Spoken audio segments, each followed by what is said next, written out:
Thank you all for having me. It's it's really nice to have you in my studio here in sunny Lexington. Let me navigate around here to my presentation. I have a lot of slides because I like to go really fast. So I hope I don't go too fast because I know there's lag with Zoom. Sometimes you don't see everything as fast as I see it, but so please don't be daunted by the flicking if I go too fast. So like I said, James Robert Southard from Louisville, Kentucky, which is right here, currently live here in Lexington, went to graduate school out of frame in Pittsburgh. But I made a big point of doing art residencies right after graduate school. I've done 13 residencies, 3 of them at the same place, Vermont Studio Center. And it's a little town called Johnson, Vermont. And this is the main street of Johnson, this is pretty much the whole town right here is this stretch. And in that town is the residency. So half the town is pretty much like the 60 artists wandering around, or maybe it's 30, I can't remember now, visual artists and writers. And the second time I attended there, I decided that I wanted to start photographing the community around it. I went there once and I was actually finishing the video that I'd shot in Cuba. I didn't really investigate the region at all.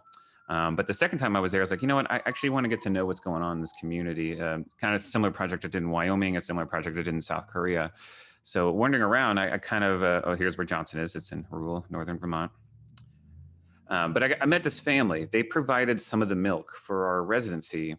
And I was thinking about, dairy farmers. I'd heard about, on my drive up, I'd heard about dairy farmers, like the high suicide rate. And this was like 3-4 years ago. And I was like, well, what's going on with that? And it's because of the, record low prices for milk. People are losing their farms, and especially New England, where farm plots aren't very large. They're actually very small. So the profit margin is very slim. And these are farms that have been in the family for hundreds of years, and they're being lost now because they just can't afford to pay, upkeep the farm and sell their milk. So big operations out west in like northern New York or Iowa or Nebraska, like that's where people are making money. And Canadian milk is subsidized by the state. So I started going around and meeting with farmers, but there's one in particular, this one right here. This is the Warren family. I'm sorry, the Rankin family. It's Warren, the father. And they let me kind of just come in anytime I wanted. And what I did was I made a point every day to come up, and I tried to come at random times. So you immediately know when they're busy and when they're not, because every day is very regimental. The cow's got to be milked twice a day. This is why you don't see a lot of dairy farmers on vacation, because they really can't unless they're a large operation. And I got to know the family pretty well and see how, they raise their kids in this fun, unique way where they pretty much are always in the barn with them. And they're pretty involved in their community, but I learned a lot about dairy farming in this process, and the smells of the organic dairy farm, and making a point every day to kind of find something there. And since I don't consider myself a photojournalist or even a documentary photographer, I'm just a photographer that uses Photoshop a lot. I wanted to open the project up to not just straight shooting, but also coming back and recreating certain things, which I have some examples near the end that show off how I would see something I found really interesting and I wanted to go back and reshoot it with better lighting. So almost everything you see here is shot with whatever lighting is there. And then occasionally I'll put my speed light up in the rafters. This is one of those few pictures where I have my little Canon speed light. I just put it up and there's a plank of wood here where the stalls are. I kind of put it up in there and shined it on the ceiling, and the ceiling's white, so it bounces the light back down. Most of the time they're early in the morning, the sun is rising. It's a beautiful plot of land. I also find that shooting on cloudy days is actually really helpful for photoshopping. You can get more shadow detail without the harsh shadows of a sunny day. So I tell that to my digital photography students, my advanced Photoshop class, that if you guys want to shoot something and you want to move it from one location to the next, or you want to create your own shadow, shooting on cloudy days is actually much easier for you than shooting on sunny days, because you can control the shadow. But here, there's not much photoshopping. As you can see, I skewed this one a little bit to make it straight. I have no shame in using Photoshop to kind of clean things up or remove power lines. My routine there every day was to kind of ask them, like, what are you doing tomorrow? Because sometimes they'd be at different pastures. There was one fun time where they had the whole community kind of come on and help them move their cattle through town. They had to move from one pasture to another. So they actually walked their cows down Main Street. And this is us driving back up to the plot. I wanted to reach out and kind of get to know more than just the farmers, the people that work with them. And so I stopped going to just that one farm every day. This is a historian in the town of Johnson. He's showing me the history of dairy farms and how they affect local business, the creamers, the truck drivers, the veterinarians. I interviewed veterinarians. I mean, he showed me a lot of the history of the area, and directed me to this vet. He just retired right when I photographed him. So this is him stepping in back into his office. Other farms, this is an automated farm. I thought was really interesting. The only way they could survive was they had to upscale like crazy. They had to get a huge loan to automate. So it's interesting. They have a system. Yeah, that's one of the workers standing in it, but the cow can walk up to it. Little machine comes out, uses a laser to find the nipples, and then starts taking the milk. So the cow can milk whenever it wants to. It's just laying there eating, and it's like, you know what, I feel like getting milked. And it just walks up, gets milked, and sits back down any time of day or night, which is very different than your standard farm where they have to wrangle the whole cows out of the pasture twice a day. But it's unique. I found it interesting to meet new farmers. I mean, I went all the way to the Canadian border. This is the automated one where they actually have this machine that pushes the hay back up to the cows. That's all it does. It's just sweep. It's all it does all day.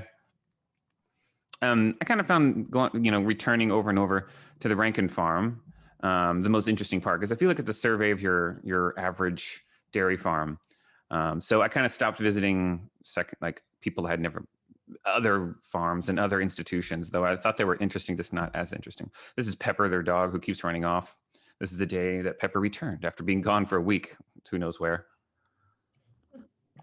So this is one of those pictures I was telling you about where I saw something, I thought it was interesting, and I came back the next day or the next week, and I showed him a sketch like, hey, I saw you, putting wood shavings on the ground. Do you mind if we remake that pose? And I don't have a full frame camera. I do have a full frame camera. I don't have a medium format digital camera. I'd love to have a leaf back, but I don't. So to make these much larger, as you may have seen in the show, some of them are pretty big. I shot these in segments, and then I used photo merge to stitch them together. And of course, photo merge doesn't work beautifully. I have to do some stitching to clean it a little better. But so this is actually like probably 7 or 8 photographs pieced together to make it a larger print that has high resolution. I always like to tell my students, make sure everything is, this inch by this inch at 300 DPI. And if you push it, or if you make it lower than 300, you're going to start to see the pixels with your naked eye, which I'm pretty rigid about that with my students. So a lot of these are scenes I saw, and I kind of came back and I had them repose for them. This is the manure pile out back, which they like to play in for some reason. This one is probably like 15 or 20 photographs, and that's because I'm shooting inside this is outside their house, but inside like the kind of the shed area where they hang all their jackets and everything. The dog is actually not that long. The dog kind of moved around the child. This is Haas. And to get it right, I had to Photoshop it together. So it's actually, I had to elongate the dog just a little bit.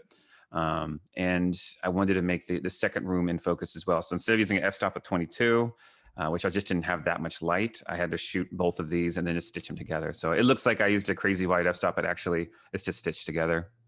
I also wanted to make sure you could see the temperature, which currently at that point, it was like 45 in the summer.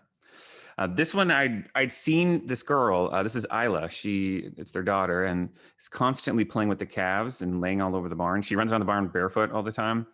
And she's quite the farmer herself already. And I was thinking about, how to reproduce this one thing I saw. And I even snapped a picture with my smartphone. I saw this, and this was when I first arrived. And I went back and I said, hey, do you mind posing with that calf? And it's a different, smaller one. Of course, you can see how she reaches the ground here, how tall she is. And this is an older calf. She was way too long for this. So I had to Photoshop this. So actually her torso is longer than it is in real life. And also to make sure that the outside is metered properly, and so that you can see clouds, and at the inside is not too dark. This has been bracketed like crazy. So this is probably like 60 or 70 photographs to make this work. And of course, just moving things around. I like the window right here. So again, I don't like to say I'm a documentary photographer because I do move things around, but the vast majority of the images are kind of as is. I didn't touch anything up aside from turning up the green or turning down a blue sky.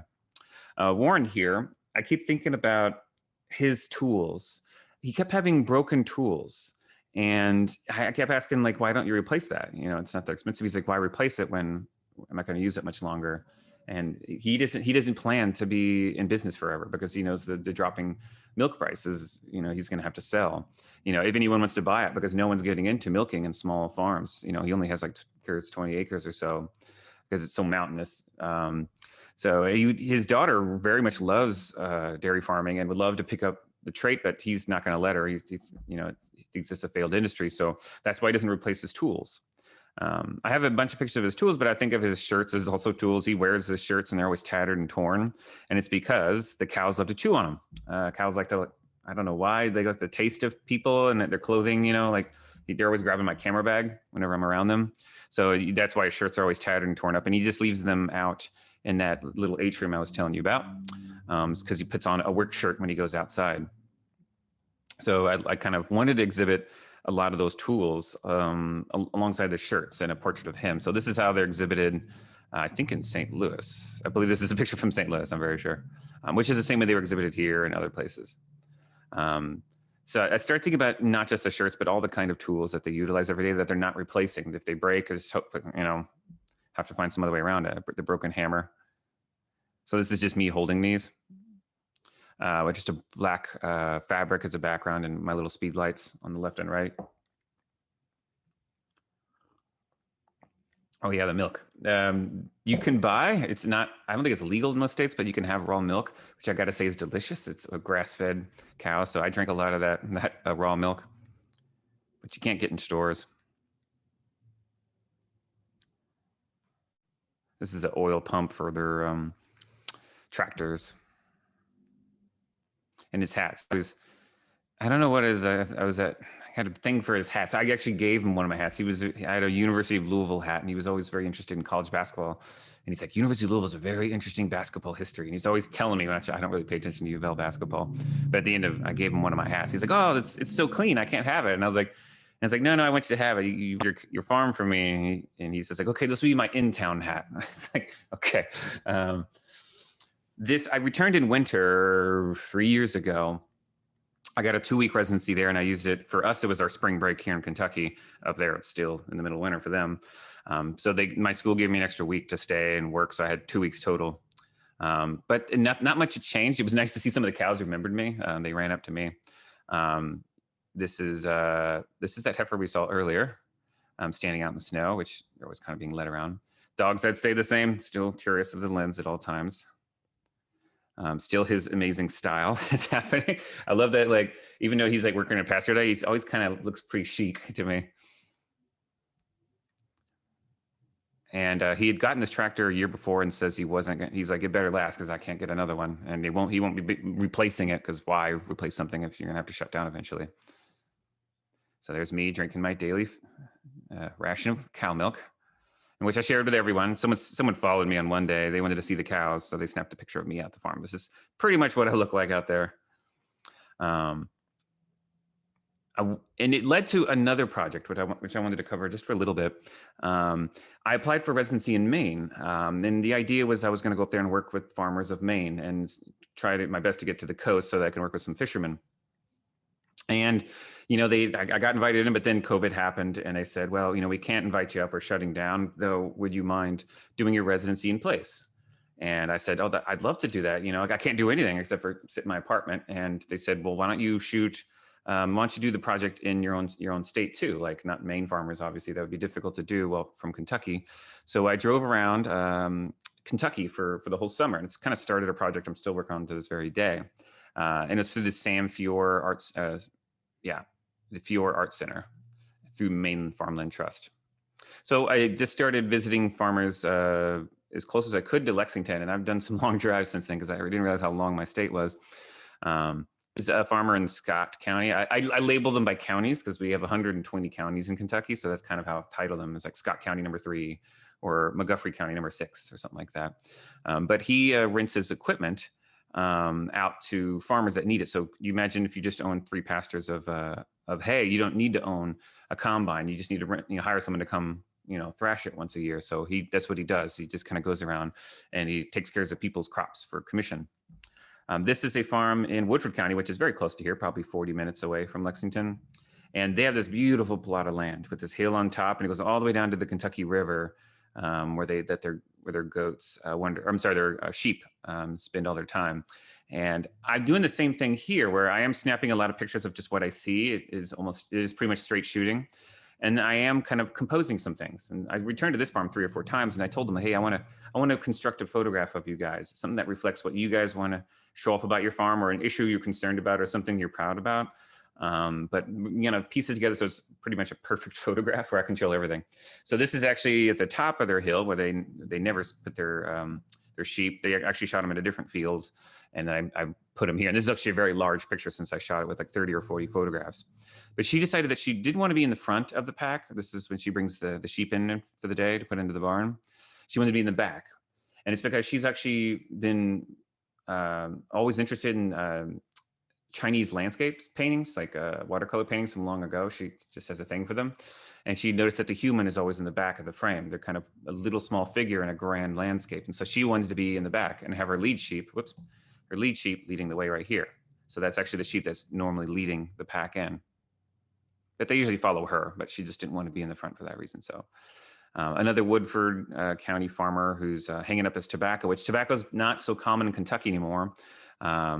The federal buyout in, I think 2003, I think it was, where they companies bought out all the farmers' tobacco and pretty much paid them not to grow tobacco anymore because it's just not a really fruitful business anymore. So I found one of those rare tobacco farmers.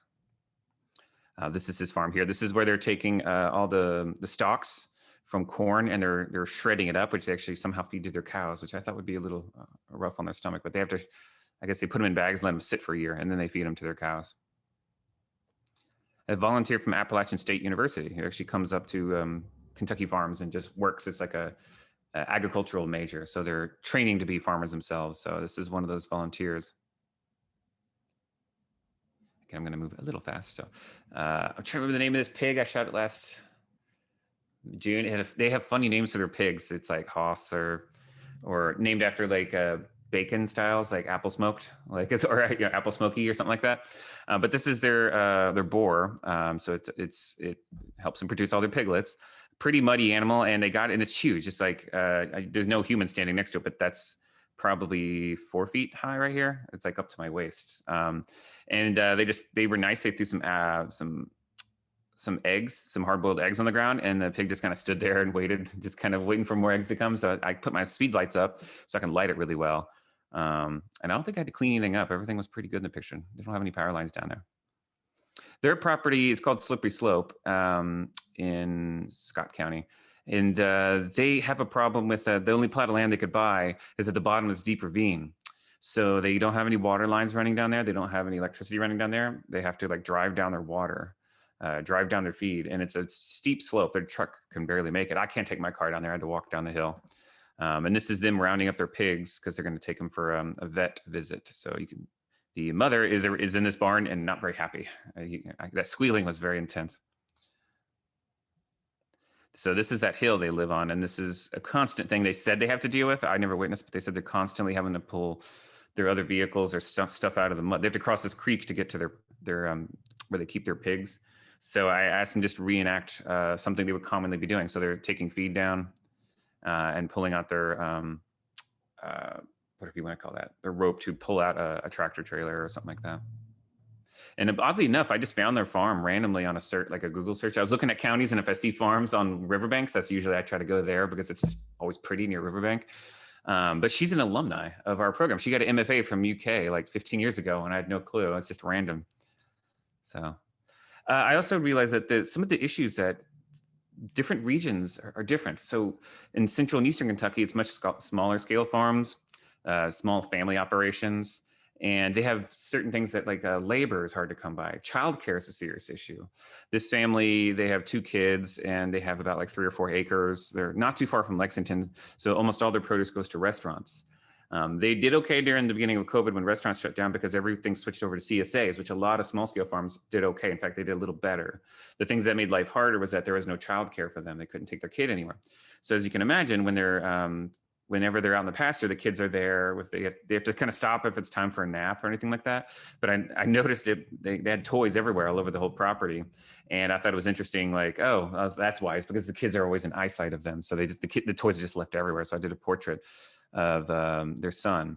The interesting thing about this is I had my speed light set up for a sunny day. It's a really bright sunny day, which is always hard to shoot in when it comes to shadows. and the sun went away just for a half second, and it turned the background this dark blue. So I kind of got lucky with the lighting there, because the shot right after this just didn't have nearly near as interesting lighting. I went all the way to Western Kentucky, where my family's from, which is much more rural, and the plots of land are much larger, thousands of acres. In fact, I photographed the largest scale farmer in Kentucky. They still do some tobacco out there, and this is the what do they call it? ACA workers, SCA, invited into the nation for periods of time. It's kind of expensive, so usually large scale farms can only afford it. The small farms can't do it, but they're picking the flowers off the top of the tobacco, which the growing of the flower on the tobacco plant will suck some of the nutrients from the leaves. So to make your leaves grow bigger, you want to break those flowers. And they're dropping this little bit of oil, this yellow oil on top, and it prevents the flower from growing back. Whoop. Here we are. Whoop.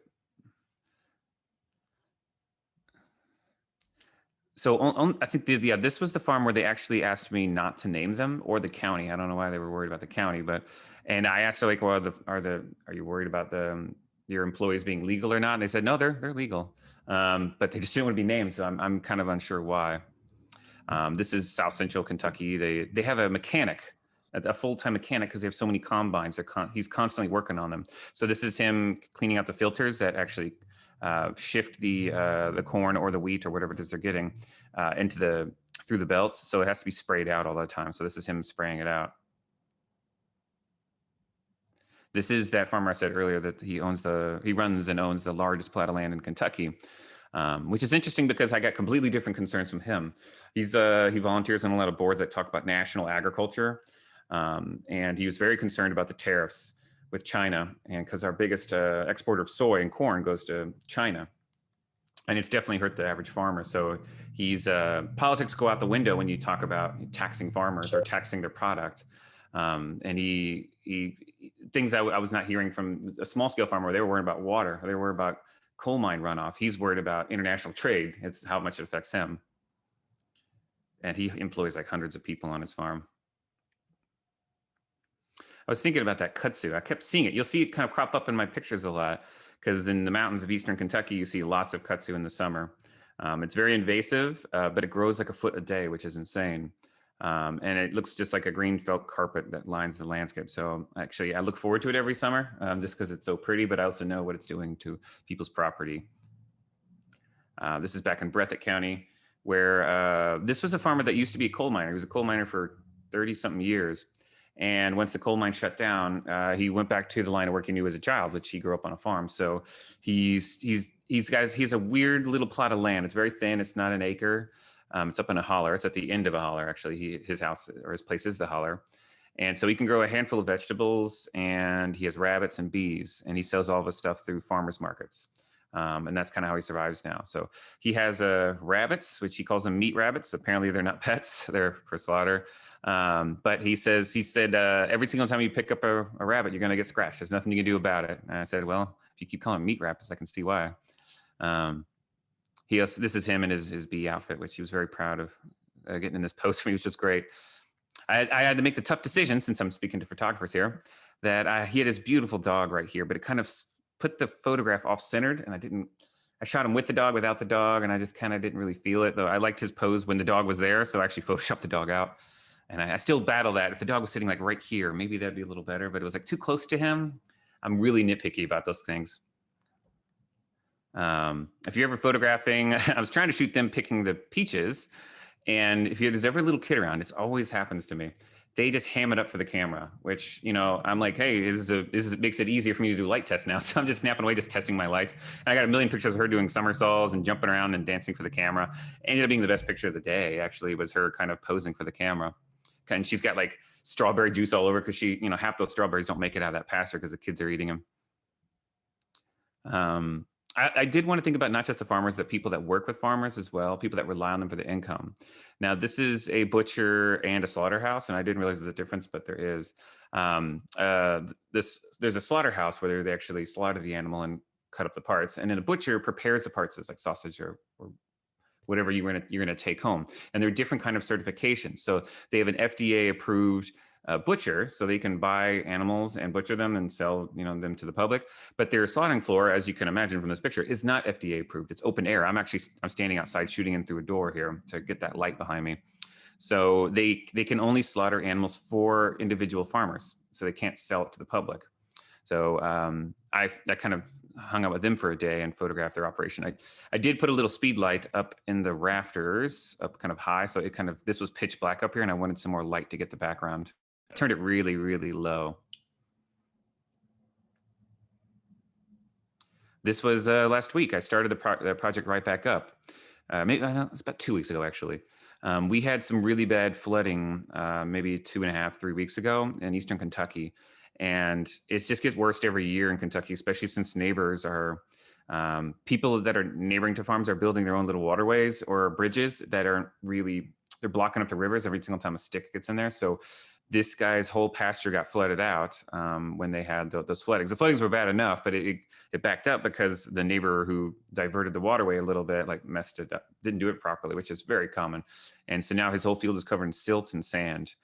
He's going to have to, he's going to try to plow as much as he can, and but he's going to have to reseed by hand. The soil is just too soft for any gear to drive in there. So he has to do that. He had to do it like the day I was there. This is him right after church. I caught him after church. But he's got to do it fast because he needs that grass before the summer so his cows can feed. This one I included. This is he's a retired judge that has been farming for years, and you can see this is what's it called, the North Fork River. Is right behind him, and it flooded all the way up to here. I drew that line. There's the water line right there. He had 35 cows. He now has 7. All of them drowned. The only ones that survived were the ones that could swim. They swam across the embankment, and he found them on the hillside across the river. So he's had to, the FEMA is not going to help small-scale farmers. I don't think there's been a declared state of emergency in the state of Kentucky, so everyone's just kind of out of luck. Here's the water line for his house got flooded out too. So it went really high, and you can't see behind me, but there's a whole embankment. So it got crazy high, maybe 20 feet. This is a field where all their covers for their crops to protect the soil. I can't remember what they were growing, but it all got washed over and put up into the trees. So this is probably like 15 feet high. And of course, this is actually an embankment. So it crowded over that embankment. So this is one of the last 2 pictures, but this is just to warn you, it's a picture of dead donkeys. So turn away for 30 seconds.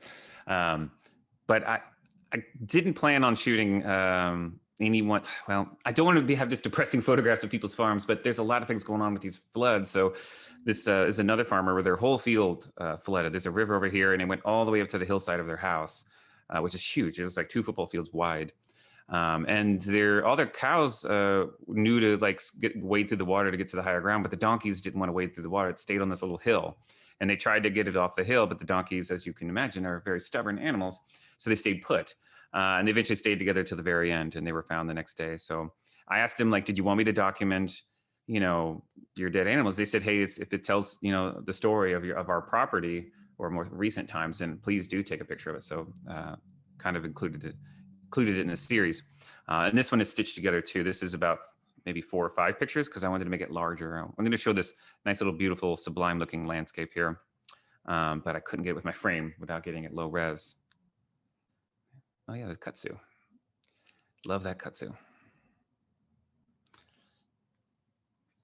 So I have plenty of time to answer questions if anyone has anything they want to ask about. I'd happily share all my tricks. I can even go through my computer and pull up files if you really want to see how some of these are done.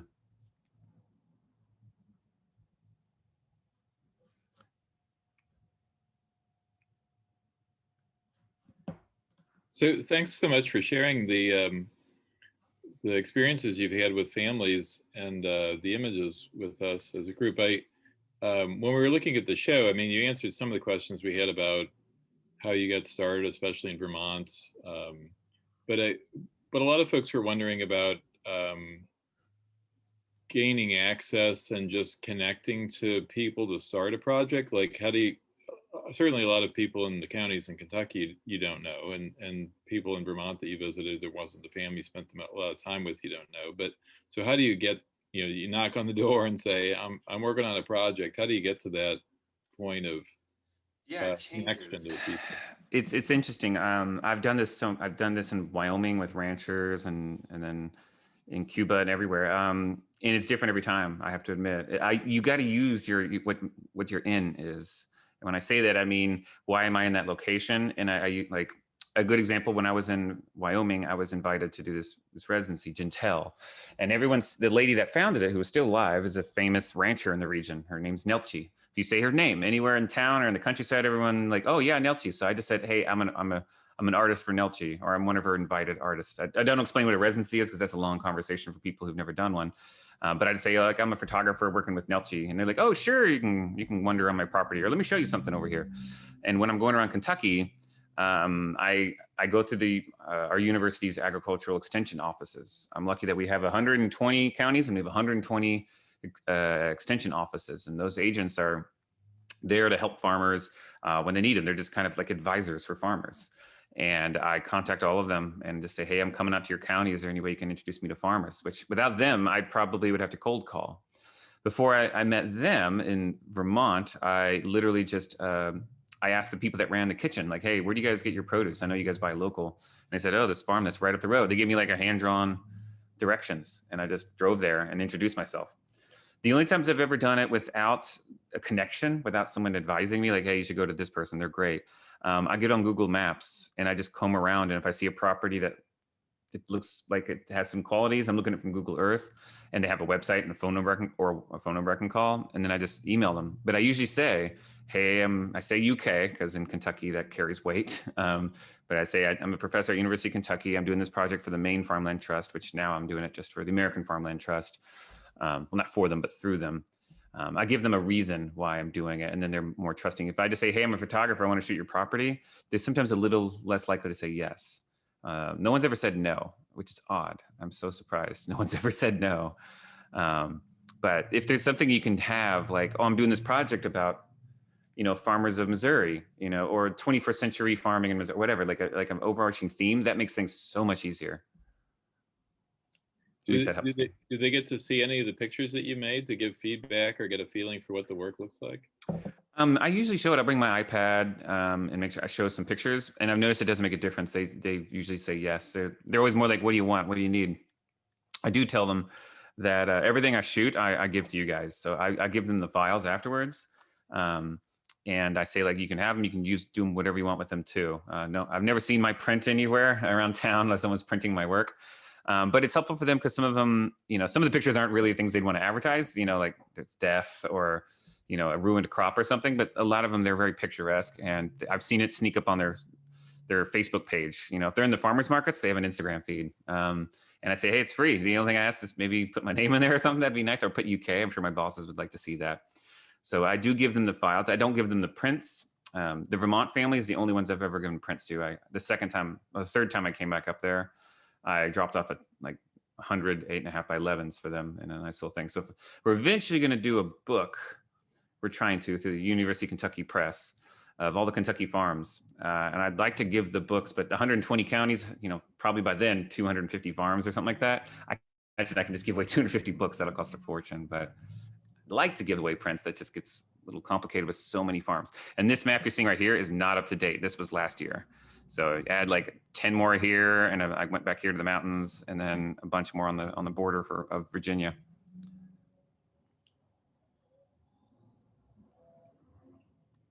I do have another question too. I don't know if other folks are going to be jumping in, but the other question that came up when we were looking at the work is that for projects like this, we know that you have to be making a lot of pictures and then editing a lot and looking at your files and deciding what goes in. But how do you know when you have a line of thought for the edit? Like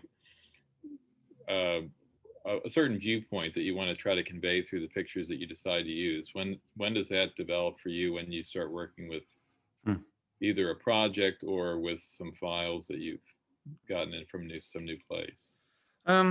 It varies. There are times when I like I said, I've done a lot of residencies and I use them for projects because I live in Kentucky, and I use residencies as an opportunity to get out to do something new, like for a month or 2 months or or 3 weeks or something like that.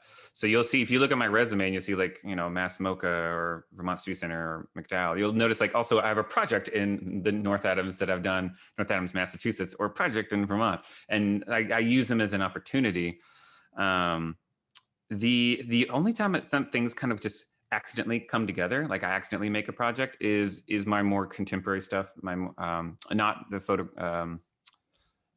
Here, I'll just show you guys. The ones where I'm just playing with material, play, which is fun, but also really frustrating. So this kind of stuff, I inherited my father's slides from when he was in Vietnam. That's the video that I was trying to render. So when he finished his tour in Vietnam, he traveled around the world. He saved up all his R&R and took like a month to get back, and took the long way around the earth. So he was in Iran, the Philippines, Manila, Nepal, just you name it, he probably was there. And I can't ask him questions about it because he passed away like 9 years ago. So here's all the slides, all the carousels. So I just started scanning them and just looking at them like, what do I want? This is such crazy material. I got to do something with it. So I just started throwing the pieces together. This is actually, he took 5 pictures of Hong Kong in a panoramic. And this is before photo stitching existed. And I was like, oh, I easily put these together. And I don't know why my dad, like, you know, did you know he was going to do that? Or he's very anal. He's like me. It was just snap, snap, snap, snap, snap. So I pieced it together and I just started photoshopping landscape, simple little things out of his pictures. And they're a combination of multiple locations. And this is one of those series where I don't know what I'm doing. I have no clue. All I know is I want the material and I'm trying to recreate these landscapes with Dad. And like I'm asking questions like, what is going on? Why were you doing this? This is before you met Mom, so she doesn't know that much about him. So this is one of those few situations where play is at hand, but everything else is very strict. I know what I'm doing. Where's that tooth and nail? You know, working with tree arborists, arborists, yeah. And they wanted to get their picture taken. So I went to their business and had a meeting with them. I sat down and said, and had a sketchbook in front of me and pictures of Baroque and classical work where you can reference a million things in a single painting. And I told them like, hey, we can reference a million things with a single photograph, trying to get them to open up and writing down like things. They're like, okay, well, we want you to include how we take care of our tools, how our office people are important employees. And I'm like, okay, how we have to take care of our ropes, and then have our break room. We love to socialize together. And then literally what they do. So this is shot inside their building, and I photographed a different background. And this is a humongous piece. I think it's 72 inches wide. So there was meetings here, a lot of thought ahead of time. And each one of these pictures, it references a place. This is, what's the name of that residency? Western, Malay colony. Yeah, this is the Malay colony right here. And these are 2 poets that were there with me. And they're posing in the same pose that Edna Malay, the founding poet, was photographed in. So there's pictures of her around the residency sitting like this. And so we just made a mock-up of it. And the curtains are made from the curtains at the residency. I just took them off and photographed them to make the frame. So all of the frames are referencing the items that are in the photographs. I don't know, that's a very long answer to your question. Too long, maybe. This is my mom and her dogs. She wanted her dogs in her picture. And the chair my dad made. Question. Shoot. I fell off earlier. My internet was a little wonky, but you were talking about your compositing tool, and I missed what you said you're using to composite. My students are about to start their first little foray into Photoshop and compositing here next class, and I'm just curious what you use, and it might be kind of interesting for them to hear that too. We can even just do one really quick. It's so fast. Cool. So let's go to which project am I doing right now? Images, we'll do it county by county. This is how I organize everything. So maybe I show this to my students all the time, like organize. It makes life so much easier. So I have the archive of everything and then the finished one. So let's go to the archive. Let's go to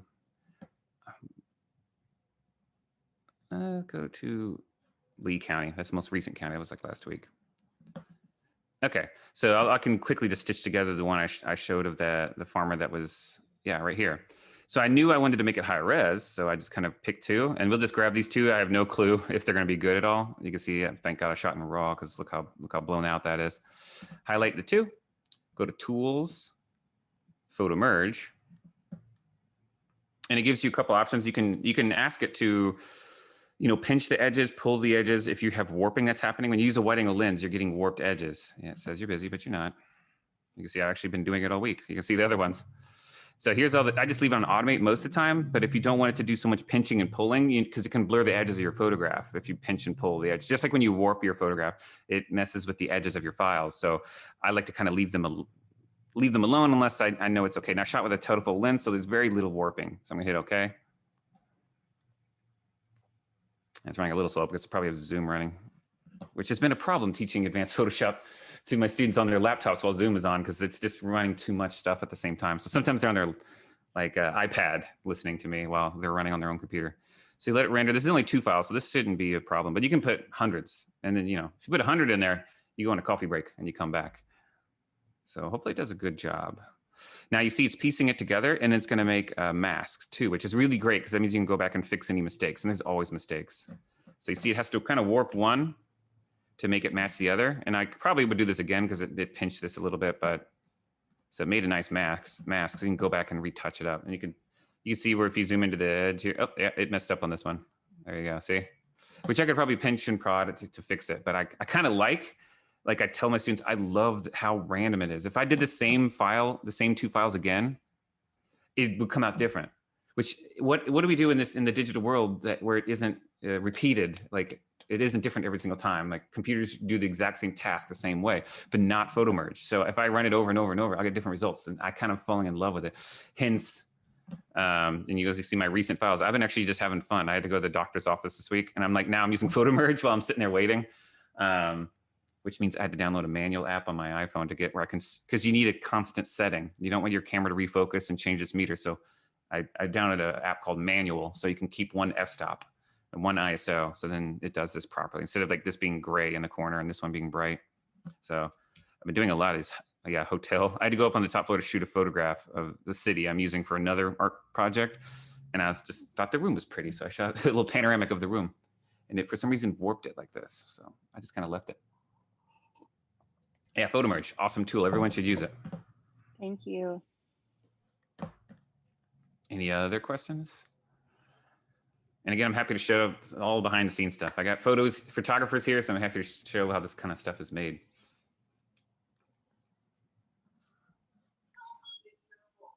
So is the photo merge how you're doing it when you said you had like a whole ton of photos to get the foreground and the background all in focus? Yeah, that's where it becomes.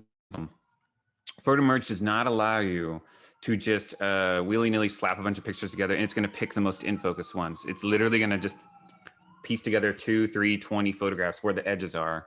So those examples, those pieces, I had to do myself. And yeah, you may get like turned off, like, oh God, I never want to do that. It looks like it takes so long. Where is that project at? Why buy the cow? There it is. And then we'll just go to Lyle. Where is it? That's Lyle. Warren. They're not in order. Oh, here it is. Tara and Warren. Warren Jr. And let's open that gigantic little monster here. This is the big one, right? So this one, to make sure it was all in. Oh, that's the flattened version. Trying to show you how many layers I use. Those ones where that you saw the tree arborist, those are insane. Like there's just so many. I think it's on a, no, here it is right here. It won't even give me a preview. It's too large.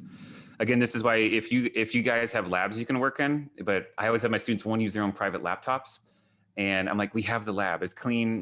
We see everything's spaced out. I was like, please use it because the computers are so much better in the lab, because this will make my computer go to a crawl sometimes. So tons of adjustment layers. Add a little bit of orange, which you can barely notice, but it was driving me insane. I wanted to add a little warmth to the wall. And let's start turning these off. So this is how they had to be made so that everything's in focus. I couldn't use photo merge on this one. I tried to use it and it just didn't do a good job, in my opinion.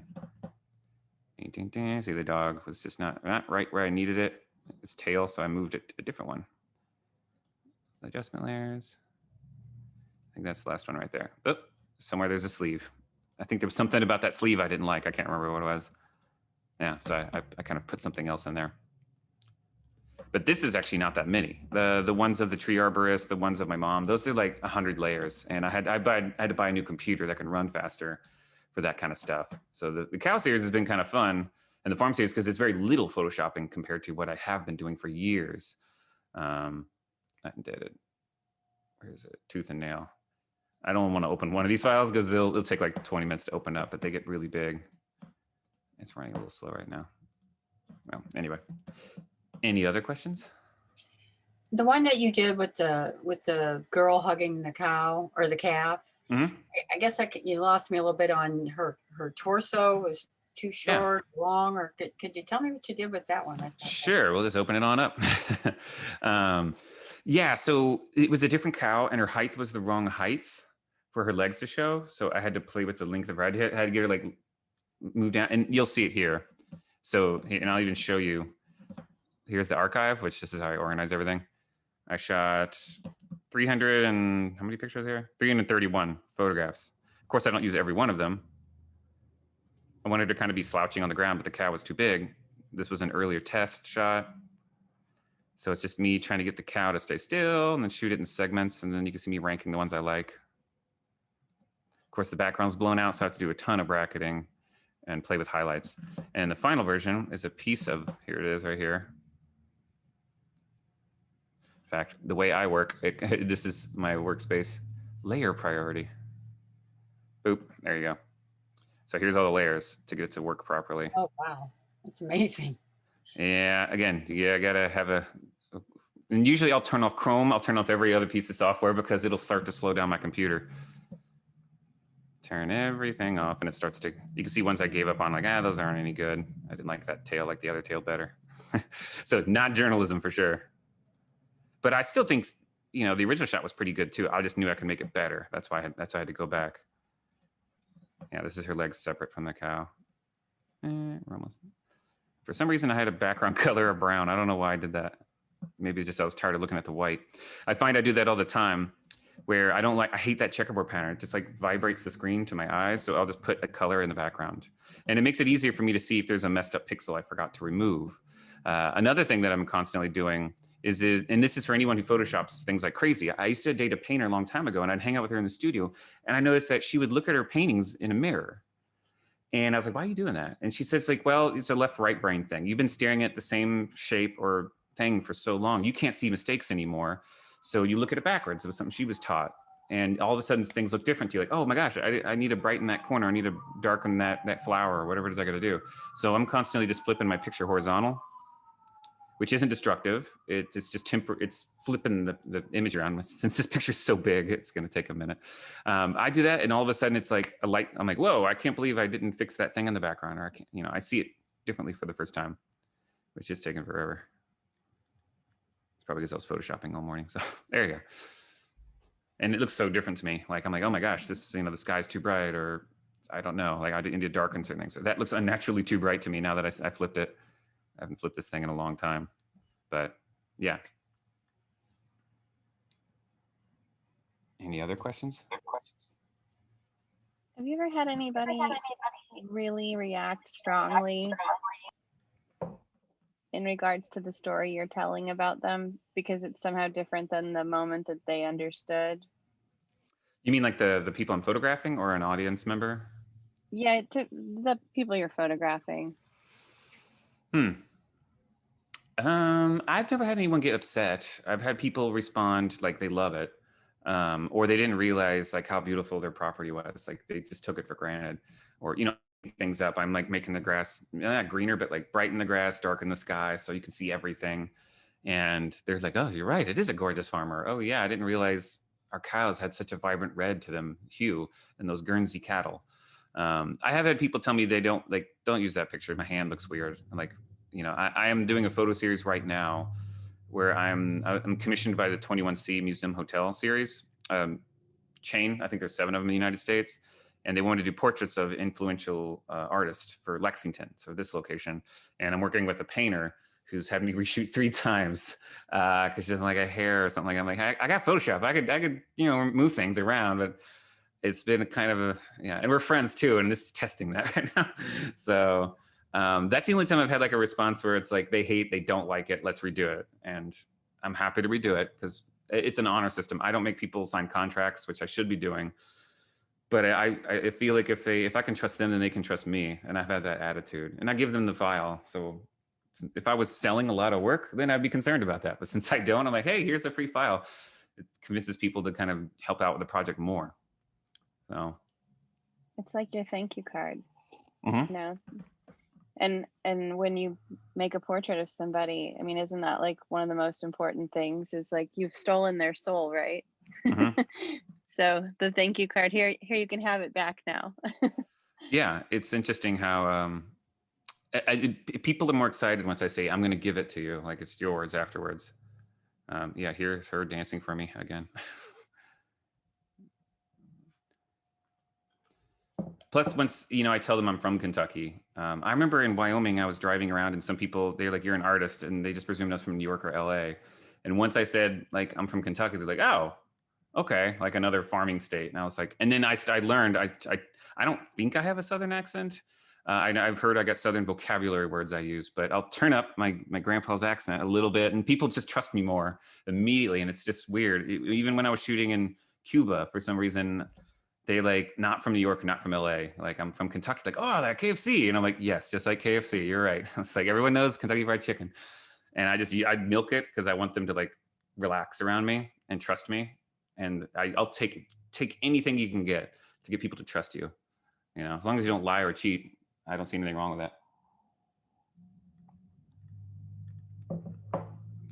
James, I had actually two questions to ask. One was, you were mentioning you were thinking of getting a book together regarding some current work, and we'd been talking as a class about some ways in which the narrative idea can be adjusted or accented, emphasized by using text. Do you interview and record things that people tell you when you visit their farm, or do you have like notes that you use as a reference that when you do a book, you'd have text that would be readily available to put with photographs?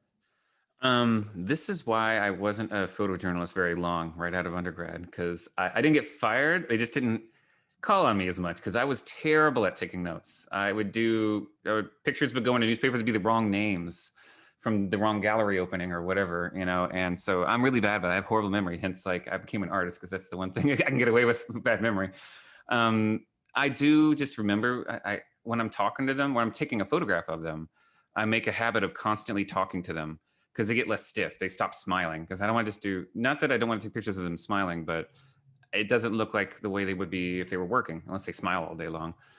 So I just start talking to them and I say, hey, tell me about the farm. Tell me what's going on. Tell me what you're concerned about. And then I try to remember it. Now I usually forget most things, and I'll call them, I'll email them back later saying, hey, what was the name of the river that flooded, or what was the name of your, how many cows died, or what have you.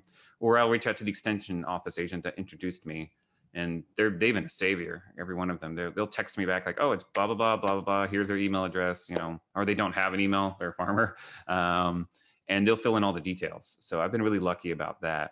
When I'm driving around alone, I have a notepad in my car. I quickly write things down, and I'm sure I've misspelled names. I'm sure I said the wrong county. When I was going around Wyoming, I can guarantee it's not 100% accurate, but I do my best. So a better person would be recording things. But I guess I haven't gotten in trouble yet. So. But you do plan to have little bits of information associated with some of the picture groups, I guess. Mm-hmm. Something that would be.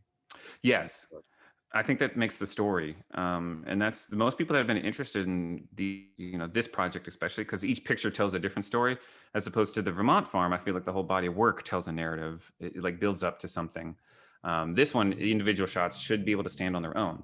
Now, for me to do that, it needs that text. I mean, this picture, you can see this is not the final image, but this picture just does not tell the story. If you just saw it, you're like, it's a pretty picture, but it doesn't tell what I want it to tell.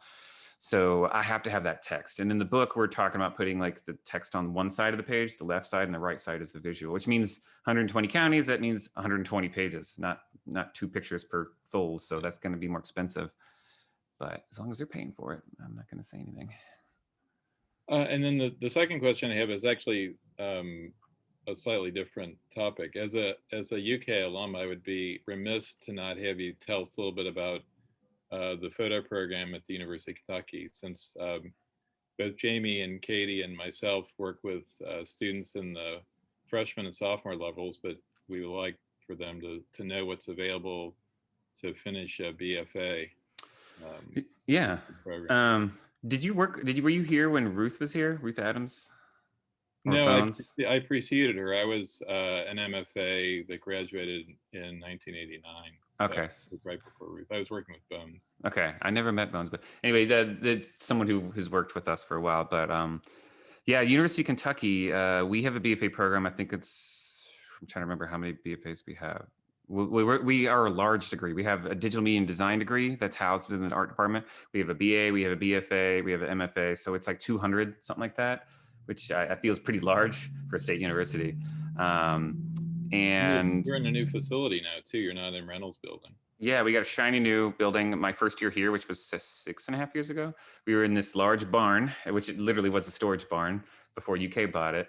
Unair conditioned, unheated, except for in the dark room because the chemistry had to be kept to a certain temperature.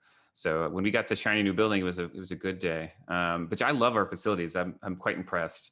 I never get to go in the building that often. I think I've been there twice this whole semester because I'm teaching from home. But I think now is a really good time to be an art student. When I was an art student in the 2000 to 2005, or that was my bachelor's, it was really hard to get a paid gig outside of your projects. If I wanted to do a photo project or shoot for a magazine, they're paying me $20 for a week's worth of work. And now my students are getting paid, I think, more than me for doing photo gigs. Whenever I want to try to give a job to someone's calling, they want like, hey, we need to hire someone to shoot for this local company. I usually try to give it to my good students that have graduated. All of them turn it down because they're working for a firm somewhere. So I think there's more jobs now, and companies are willing to pay for good photographs, as opposed to when I think a lot of us were younger, it was for experience, which when I hear that, it makes me sick. And don't ever sell your guys out for cheap, and don't ever sell yourself out for cheap. And you did ask a question about UK. We do have an MFA program. We pay you to get an MFA at UK. So I have to sling UK if anyone's interested. Oh, good. We still have the a stipend to bring students in for a ride.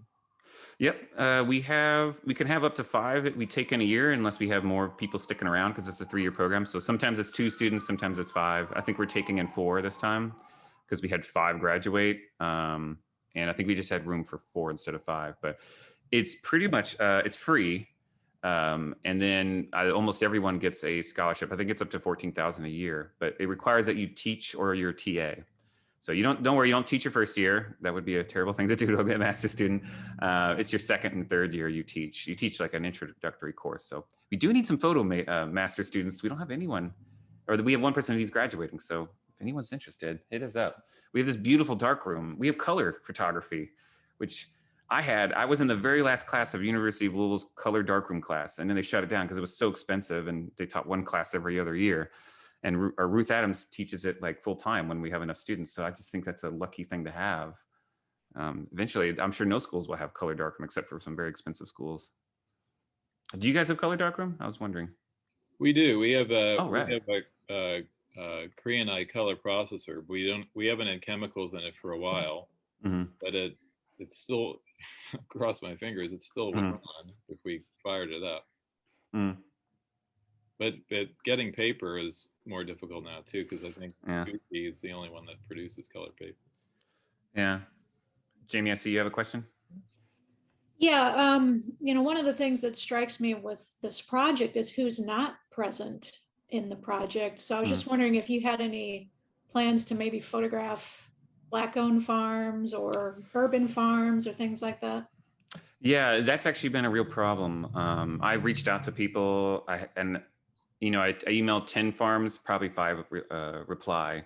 And I've noticed that there's a very small amount of African farmers and African Americans in general outside the city limits. And I guess I had to look into that. And it's just because Kentucky had a few issues, which is common in the South, where not being able to get a farm or not being able to get a loan for your farm, which is very common in the South.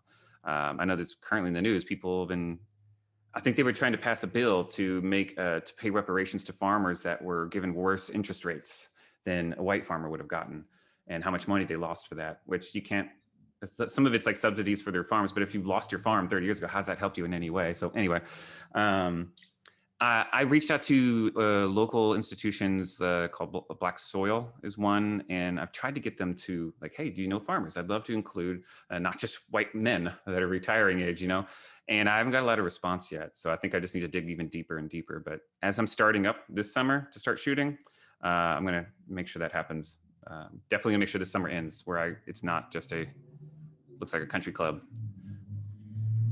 Yeah, I mean, I know one or two folks here in St. Louis that are doing some kind of small scale urban farm. So maybe I could somehow connect you up or something like that. But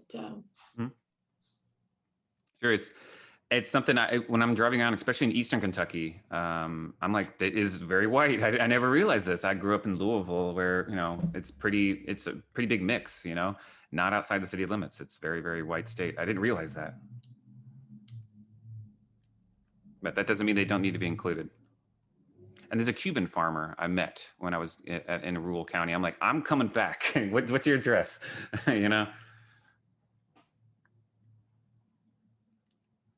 Any other questions? I don't know if you guys had another class you had to jump to or anything. I just wanted to say thank you for, visiting with us and our students here, and hopefully some of them will get to interact with your work in person. It's just such a treat to be able to do this. Unfortunately, Zoom is it's a double-edged sword. We could see you in person, but we can see you on Zoom. So thanks for hosting me. And actually, I do love one thing that's been great about the Zoom era we live in is that I've been able to watch so many lectures that would have been only in person in New York City or London. I've attended Macmillan lectures in Manhattan or in Brooklyn, and because they just put the links, like they're like, oh, we're all gonna have to go online, and everyone outside of New York's like, yay, I can now watch, the Tate Modern discussions, So hopefully they keep that attitude when eventually we can venture out of our houses. Well, thank you, James, for everything. It's fascinating. Thank you. And thanks for everybody participating. I really enjoyed your exhibit at the Sheldon. I just wanted to say that. I've shared your YouTube link with some of my family members because I don't know. I loved how you presented it in YouTube. Appreciate it.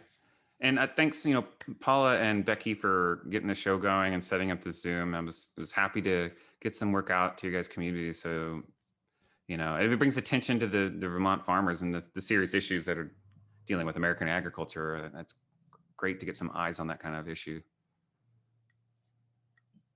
All right, awesome. Thank you so much. Sure, Thank you. We'll be in touch. And thanks, everybody. Everyone email me if you have any questions. Yeah. I'm happy to answer. Thanks. Nice to meet y'all. Thank you.